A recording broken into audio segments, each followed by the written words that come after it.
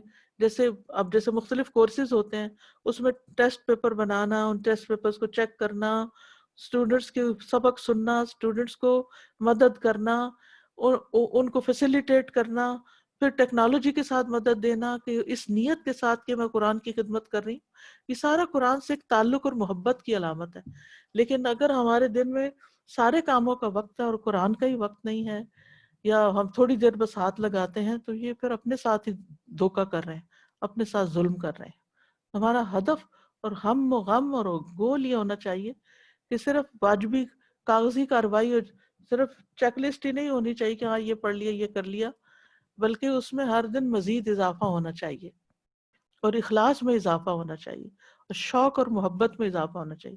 اس کام کو ایک مجبوری سمجھ کے نہ کیا جائے.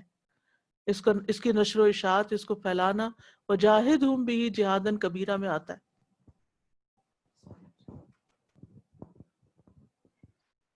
اور استاذہ جی، ہم تو اتنے لکی ہیں الحمدللہ کہ اللہ تعالیٰ نے ہمارے لیے الہدا جیسا ایک پلیٹ فارم دیا ہے جہاں سے جو آپ نے ابھی بتایا وہ ہر کام ہو رہا ہے، اور کسی میں بھی ہم اپنا حصہ ڈال دیں تو اللہ تعالیٰ بس ہمیں جو ہے ان میں شامل کر دے سب کے ساتھ. اور جتنے اخلاص کے ساتھ خاموشی کے ساتھ کرتے جائیں گے اتنا ہی اللہ کے ہاں جمع ہوتا جائے گا، اور کل اپنی ہی قبریں روشن ہوگی. کسی پر تو کوئی احسان ہی نہیں ہے.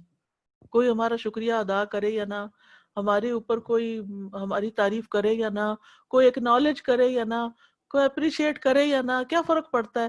وہ دیکھنے والا تو دیکھ رہا ہے. اصل جزا تو وہاں سے لینی ہے نا.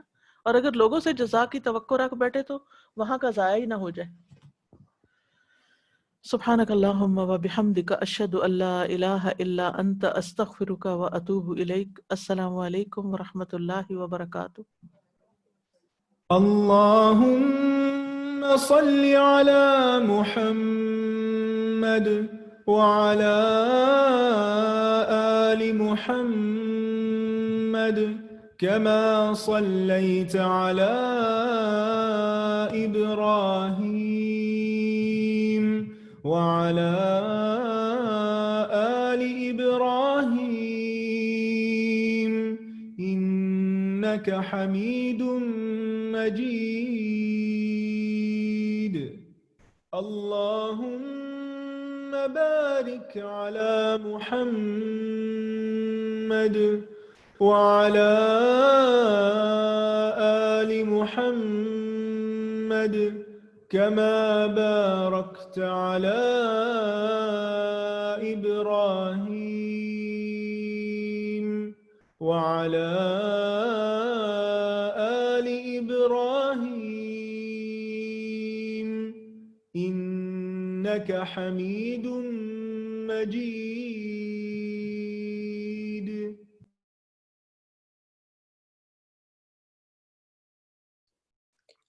السلام علیکم ورحمۃ اللہ وبرکاتہ. مائی ڈیئر اسٹوڈینٹس، کیسے ہیں آپ سب؟ ٹھیک ہے؟ الحمدللہ. چلیے انشاءاللہ دعا کے بعد کچھ باتوں کو فریش اپ کر لیتے ہیں. جزاک اللہ خیرن کثیرہ، بارک اللہ فیک کی پیاری استاذہ. اتنا امپورٹنٹ ٹاپک، اور پھر ظاہر ہے آپ دیکھیں کہ اتنی کلیئرٹی کے ساتھ اور سارے سٹیپس بھی بتانا، تو وہی بات ہے کہ ہر لیکچر کے بعد نا ہمارا یقین اور زیادہ مضبوط ہوتا ہے الحمدللہ. کیونکہ آپ دیکھیں کہ قیامت کا دن اور پھر جتنے بھی یہ مراحل ہیں نا، یہ ہمارے پلرز آف فیتھ میں سے ہے نا، یعنی ارکان ایمان میں سے ہے. تو ایک انسان کا ایمان مضبوط ہی نہیں ہوتا جب تک اس کا ان سارے سٹیپس پر ایک مضبوط یعنی یقین نہ ہو، اور پھر ساتھ یہ کہ جیسے وداؤٹ اینی ڈاؤٹ کہ ایسا ہوگا، اور ایسا اگر اللہ کے رسول نے بتا دیا، اللہ سبحانہ تعالیٰ نے قرآن میں بتا دیا، تو اس ایگزیکٹلی ایسا ہی ہوگا. اور مجھے جو کرنے کا کام ہے میرا وہ کیا ہے کہ اس دن کی فکر بھی کرنی اور ساتھ اس دن کی تیاری بھی. تو چلیے انشاءاللہ کچھ باتوں کو جلدی سے فریش اپ کر لیتے.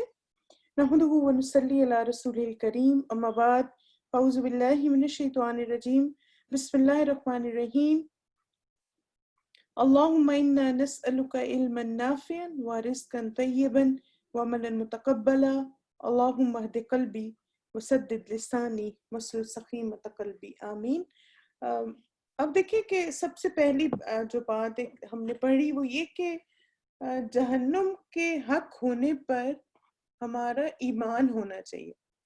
اچھا یہ بتائیں کہ کیا ابھی بھی جنت اور جہنم ایگزسٹ کرتے ہیں یا یہ قیامت کا وقت جب آئے گا تب ہوگا؟ ابھی بھی ہے۔ اور پھر جیسے آپ دیکھیں کہ نبی صلی اللہ علیہ وسلم کی حدیث سے بھی یہ بات پتہ چلتی ہے کہ جنت بھی حق ہے اور جہنم بھی حق ہے۔ اور پھر یہ کہ جو انسان جہنم کی حقیقت کو سمجھ جاتا ہے اس کے اندر کون سا ایک چینج آ جاتا ہے، یعنی جسے پتہ چل جاتا ہے کہ جہنم کا عذاب کیا ہے، جہنم کی آگ کیا ہے اور اس دن کیا کیا ہوگا جہنمیوں کے ساتھ، تو پھر اس کے اندر کیا چینج آتی ہے۔ یعنی خاص طور پر آپ کو کیا لگتا ہے کہ اب آپ نے یہ ساری چیزیں جانی، انشاءاللہ ابھی تو ٹاپک کنٹینیو ہوگا، لیکن آج جتنا پڑھا اس سے کیا ہوتا ہے، ڈرنے لگتا ہے، نرم مزاجی آ جاتی ہے۔ اور آپ دیکھیں خاص طور پر جیسے نبی صلی اللہ علیہ وسلم کی حدیث سے جو بات سمجھ آتی ہے وہ یہ ہے کہ آپ صلی اللہ علیہ وسلم نے فرمایا کہ اگر تمہیں وہ باتیں معلوم ہوں جو میں جانتا ہوں تو تم کم ہنستے اور بہت زیادہ روتے۔ یعنی ایک جیسے اس حدیث کو جب بھی میں پڑھتی ہوں تو ایک چیز میرے جو ذہن میں آتی ہے وہ کیا آتی ہے کہ جب انسان غافل ہوتا ہے نا یا بھولا ہوا ہوتا ہے تبھی آپ نے دیکھا کہ کچھ لوگ جب ہنسنا شروع کرتے ہیں تو ان کی ہنسی کسی کنٹرول میں ہی نہیں آتی، اور پھر یہ کہ بغیر مقصد کے اور کوئی ایسی فنی بات بھی نہیں ہوتی، بس کہہ کے لگائے جا رہے ہیں۔ یعنی ایک انسان جس کے اندر ایمان ہوتا ہے وہ اپنی ہر ایموشن کو کنٹرول رکھتا ہے۔ اب دیکھیں یہ نہیں ہے کہ مسکرانا نہیں چاہیے یا ہنسنا نہیں چاہیے، نبی صلی اللہ علیہ وسلم مسکراتے بھی تھے، ہنستے بھی تھے، لیکن ایسا نہیں کہ پھر انسان آپے سے باہر ہو جائے۔ جیسے میں کہتی ہوں خاص طور پر جو سسٹرز کو نا ایک چیز کو کنٹرول کرنے کی ضرورت ہے، وہ یہ ہے کہ آواز والی ہنسی۔ کئی دفعہ ہوتا ہے نا کہ آپ اگر آپ نے دیکھا ہوگا کہ دو سیکشنز ہیں نا کسی بھی جگہ پہ، مساجد میں بعض دفعہ ہوتا ہے نا کہ دو جگہوں پہ، ایک جگہ سب عورتیں کھانا کھا رہی ہوتی ہیں، ایک جگہ سب مرد کھا رہے ہوتے ہیں، تو آپ جہاں پر عورتیں کھانا کھا رہی ہوتی ہیں وہاں بس ایک منٹ بیٹھ کے صرف آوازوں کا والیوم دیکھا کریں، اور پھر ہنسی، اور پھر آپ دیکھیں یعنی بعض اوقات دوسرے روم تک اور باہر تک آوازیں آ رہی ہوتی ہیں۔ تو ایسا کب انسان ہو جاتا ہے جب وہ بھول جاتا ہے کہ یہ وقت آخری وقت بھی ہو سکتا تھا۔ بالکل آواز میں نرمی، اور پھر خاص طور پر آپ دیکھیں کہ جب ایسی گیدرنگ میں ہو تب بھی ہمیں زیادہ اللہ تعالیٰ کو یاد کرنے کی ضرورت ہے۔ یعنی ایمان والا نا کبھی ایسے جس کو کہتے ہیں نا بے حسی کی زندگی نہیں گزارتا وہ، اور وہی بات ہے کہ ہر جو نیکی ہے نا اس کی جڑ تقویٰ ہے۔ اگر ہمارے اندر تقویٰ ہے نا تو ہم ہر جگہ اللہ تعالیٰ کو یاد رکھتے ہیں، ہم ہر جگہ اس احساس اور شعور کے ساتھ وقت گزارتے ہیں کہ مجھے اپنے اس عمل کا جواب اپنے رب کو دینا ہے۔ پھر آپ دیکھیں کہ اسی طرح نا یہ بھی جیسے ہمیں ان چیزوں کا بھی خیال رکھنا چاہیے کہ اپنے رول ماڈل سے بھی دوسروں کو بتائیں، دوسروں کو ریمائنڈ بھی کروائیں ان چیزوں کے بارے میں، کہ مثلا کسی بھی مجلس کے ایٹیکیٹس کیا ہیں اور وہاں پہ کس طرح سے ہمیں بات کرنی ہے، کیسے ایکٹ کرنا ہے، کیسے ری ایکٹ کرنا ہے۔ تو ایک تو یہ چینج ہماری، یعنی آپ دیکھیں ایک تو ہماری ہنسی جو ہے وہ لمیٹڈ ہونی چاہیے، یعنی واقعی کوئی فنی بات ہے تو اس پہ انسان ہنسے یا مسکرائے۔ اور دوسری بات یہ ہے کہ انسان اپنی سپیچ کے بارے میں کانشیس رہے کہ اس کی باتیں کیسی ہیں، اس کے منہ سے کیسے الفاظ نکل رہے ہیں۔ قیامت کے دن تو ہمیں ایک ایک بات کا حساب دینا ہے اللہ کو۔ پھر آپ دیکھیں ہماری سوچ بدل جاتی ہے نا، جیسے ہی جہنم پہ یقین آتا ہے نا تو ہماری تھنکنگ چینج ہو جاتی ہے، ہم کانشیس لائف گزارنا شروع کر دیتے ہیں، اور پھر ایک سیلف انالیسس آ جاتا ہے لائف میں کہ اچھا اس میں سے جیسے ایک عالم کا بڑا خوبصورت قول ہے، وہ کہتے ہیں کہ تم ہر روز جب اٹھو تو اپنے آپ سے یہ سوال کیا کرو کہ یعنی جب دن تمہارا ختم ہو نا، کہ آج کے دن میں نے کتنے اعمال ایسے کیے جن سے میں جنت کے قریب ہوا اور جہنم سے دور ہوا. میں کہتی ہوں یہ اتنا زبردست انالیسز ہے کہ ہر روز نا ہمیں رات کو سونے سے پہلے اپنے آپ سے یہ 2 سوال کرنے چاہیے کہ آج میں نے پورے دن میں جتنے بھی کام کیے ان میں کتنے کام ایسے تھے جس کی وجہ سے میں جنت کے قریب ہو گئی، اور کتنے کام ایسے کہ میں نے کیے جن سے جہنم مجھ سے دور ہو گئے. اور پھر وائس ورسا بھی کہ کوئی ایسا کام تو نہیں کیا جس سے میں جنت سے دور ہو جاؤں اور جہنم کے قریب ہو جاؤں. بالکل ایگزیکٹلی. اور تبھی تو آپ دیکھیں نا کہ یعنی ایک ہم ایسی ہیڈلیس سی لائف نہیں گزار سکتے جب ہمیں یہ پتا ہوتا ہے کہ قیامت آنے والی ہے اور اس دن سب سے زیادہ جو پینفل چیز ہے وہ جہنم ہے، اور ہمارے پاس کوئی گارنٹی بھی نہیں ہے کہ ہم نہیں جائیں گے وہاں پہ. لیکن یہ کہ دنیا میں کچھ کریں تو صحیح، کہ پھر ہمیں ایک تھوڑا سا یہ ہو کہ ظاہر پرفیکشن تو نہیں ہو سکتی، لیکن یا اللہ یہ میرے اعمال ہیں اور مجھے امید ہے کہ میرے ان اعمال کی وجہ سے مجھے جنت ملے گی اور جہنم سے نجات ملے گی. اور خاص طور پہ آپ دیکھیں آخری بات جو استاذہ بتا رہی تھی قرآن مجید کے بارے میں، تو وہی بات ہے کہ قرآن کو زندگی کا ایک وائٹل پارٹ بنائے. یعنی قرآن کا سیکھنا، قرآن کے ساتھ وقت گزارنا یہ پارٹ ٹائم چیز نہیں ہونی چاہیے، یہ ایک obligatory چیز ہونی چاہیے کہ مجھے روزانہ اپنا کچھ وقت قرآن کے ساتھ گزار. اللہ سبحانہ تعالیٰ سے دعا ہے کہ اللہ تعالیٰ ہم سب کو جہنم سے محفوظ رکھے اور ایسے تمام اعمال اور باتوں اور اخلاق اور کردار سے محفوظ رکھے جو جہنم کی طرف لے جانے والے ہیں، اور اللہ سبحانہ تعالیٰ ہم سب کو جنت الفردوس عطا فرمائے. جزاکم اللہ خیرا کثیرا، بارک اللہ فیکم. انشاءاللہ آپ لوگوں سے کل ملاقات ہوگی. اپنا خیال رکھیے گا. سبحانک اللہم و بحمدک، اشہد ان لا الہ الا انت، استغفرک و اتوب الیک. السلام علیکم ورحمۃ اللہ وبرکاتہ. وإياكم آمین. إنا نسألك من خير ما سألك منه نبيك محمد صلى الله عليه وسلم، ونعوذ بك من شر ما استعاذ منه نبيك محمد صلى الله عليه وسلم، وأنت المستعان وعليك البلاغ، ولا حول ولا قوة إلا بالله.